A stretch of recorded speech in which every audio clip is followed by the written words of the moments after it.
Lady Adedal, Fight Connect TV, and I am at Acocks Green Boxing Gym in Birmingham with undefeated heavyweight professional boxer SOLOMON DACRES.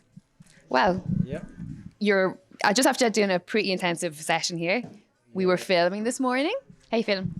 Feeling good, bit tired. Obviously, session's done now. And yeah, that's the first one of the day out the way. So get on the road later, but feeling good. So obviously we had planned to come up here to film you. It was just good timing that your fight got announced last week. I know you knew that something was coming, but obviously big news back on Matchroom. Yeah, like I said, the fight got announced last week. So yeah, it was good timing. And on a big show in Liverpool against Sokolowski, who's, you know, he's caused a few problems prospects going into the heavyweight ranks. So it's a good fight for me in my third one, and it's drawn a bit of interest as well, which is good. I know he like we said this morning, a journeyman, but a well-known journeyman. You know, tough, durable, and an interesting fight because the fans are like, okay, this new heavyweight's on the scene. You know, excited to see what he can do, and this seems like it could be a fight that will, you know, give you that opportunity to show people what you can do. Yeah, exactly. That is one of those where I get a little bit of credibility for beating him as opposed to other journeyman because he's caused a few problems, and people can say, okay, you know, he's got something about him, you know. So that's why it's good for me. It's going to be a good test, but I'm in the game to have good tests and good fights and go well beyond that level. But like I say, fighting Sokolowski, my third fight, it puts a bit of credibility to where I'm at and for me to show where I'm at as well. When you get offered a fight like that, you know, how long does it take you to say, yes, I'm in? Do you just want to fight everyone? Is there even a conversation with your management, SJam? It's just like 5 second job, like, I'm going to fight Sokolowski. Yeah, go on then. You know what I mean? I don't turn down anything, and hopefully I'll show that as my career progresses to bigger fights that I'm not going to be one of those that are ducking and diving. I'll fight anyone, take any fight that I want because I want to get to the top. So I want to beat good fighters, and that's how you get the respect and credibility for being a good fighter. You got to beat the good ones and hopefully the great ones in the future. When you have a mindset like that, you know, I'll fight everyone, and obviously you don't want to rush your career, but you just want to go now. You know, it's always the case. Do you ever look at guys who maybe do pick and choose, and do you have an opinion on that? A little bit, obviously, understand that money starts talking a lot more as you get deeper into the game. So I can't comment yet because I'm not in those big title fights where, you know, the money factor. But hopefully I'll remain one of those people that I will fight anyone, regardless of the level, because I'm confident that I can beat them. So as I go through my career, like I say, hopefully I will just fight anyone that's in my way. Yeah. So obviously, you know, for anyone that watched our interview that we've done, we spoke briefly about Team GB and coming from that. So, and then this morning you were going through, you know, the training schedule, the discipline, the different things that you have to kind of partake to be part of that. Obviously, it stood to good stand to you having that kind of mindset, that structure in place. Definitely.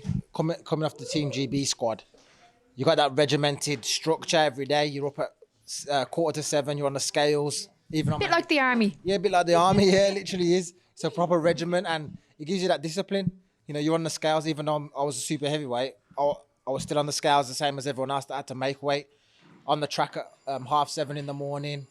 You know, you're there bang on time. The coaches are waiting. You can't be late because you got 5 or 6 coaches waiting, just waiting for the whole session, and you got a whole team waiting. So you can't be that one that sticks out. You got to be disciplined, and you know, you do your 3 sessions a day. But it puts you in good stead because now you turn pro and you're sort of on your own. You've got to build your own training camp. So if I haven't got that discipline, I can say, I'll train later, I won't run tonight. And it's just little things that are not going to set you up well in your career. So it sets you up well, and you know it's a winning formula. GB's got a winning formula. Look at the Olympics now. Best medal haul for, you know, over 100 years. And it goes to show. So when you've got that instilled in you, you can turn pro, implement it into your own training camp, and you understand the discipline required, then you know what you got to do. Instead of, like I say, swerving sessions, I might train later, I might not train here and there, you know what it takes to win.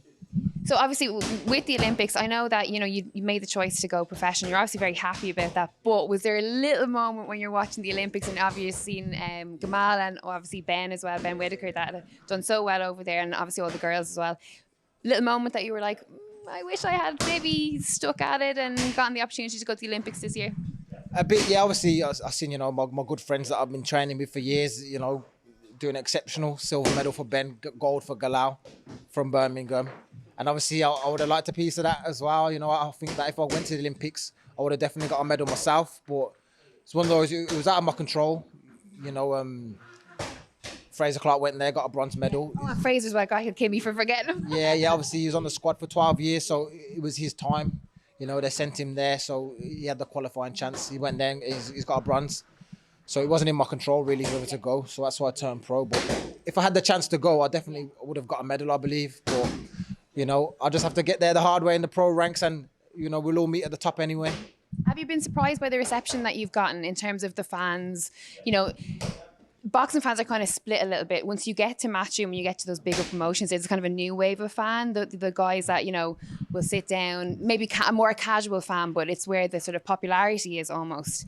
How have you, well, we know how you've been received, but how has it been for you to kind of be on this sort of media platform? I don't really notice. I don't really feel like I've got anywhere yet, to be honest. I don't feel like I've got any new wave. Really? Yeah, I don't feel like I've got that yet. I think I've got a long way to go, and I've got to prove myself in the ring, because... Do you notice that people are excited? You know, that the name Solomon Dacres is like, you know, people are keeping an eye on it now. Not really. I don't really know, to be honest. Is that a good thing, probably? Maybe. I haven't been overwhelmed. I get a few messages fight night and that, and obviously there's a few more people watching me. But I don't feel like I've been flooded with people excited about watching me. I've still got to prove it in the ring. And for me, I've just got to keep my feet on the ground, and I've got to prove myself, and I've got to put the hard work in and get there in the end. Absolutely. Does it make it a little bit more, I wouldn't say easier, but comforting to know that obviously you're signed to Matchroom, you got SJam, you've got Sam Jones, who's literally this year has become such a little a celebrity, would you say a celebrity? But, you know, people are like listening to him, they're wanting to listen to what he says. They're excited about what SJam are doing and who these new fighters are that he's getting signed up. So for you, does it feel like, you know, you can take not a back seat, but a more relaxed approach because you just have to worry about your training? Yeah, like I can just come to the gym now, focus on my training later on. Like I've got it's the best team. SJam management, like Sam Jones, he's all over the place. He's doing a lot of work behind the scenes, and he's in people's faces. He's getting his fighters out there. Me being one of them, which is great. And Matchroom is the best promotion in the world. So like I said, I've got those, and I've got fight dates, you know, that I can stick to. I haven't got to wait around thinking, when can I fight again? Or I've got a contract. And like you say, I know I can fight when I'm ready, and I've got the fights there, so I don't have to stress about that. Still got to just put all the hard work in the boxing gym, but yeah, all the little managerial things, I've got a great team to do all that for me. Absolutely. One final question I must ask. So obviously you've come from rugby, professional rugby, now in boxing. How has it been for your family? Are they a little bit happier that you're in boxing? I wouldn't say so. No, I wouldn't say so. Nah. I think before my pro debut, my sister at home was telling me my mum all week, she wasn't, as soon as I left the house, she was, you know, nervous, and watching the fight, she was nervous, couldn't watch it. But I've been fighting for years on GB, but you don't really see it because you just fly away. There's no television, there's none of that. You're fighting these, you know, big Eastern Europeans. You're hard fighters, but you're not seeing it.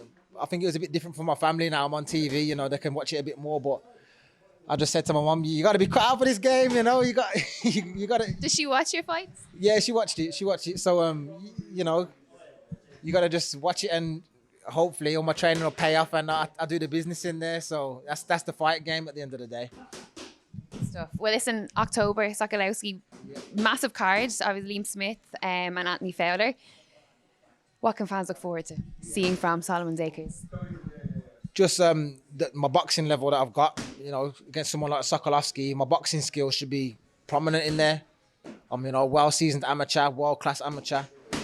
So I'll have those boxing skills, and also I'll show that I can go through the gears. Sokolowski's a tough guy. You'll see I'm tough, rugged as any of them.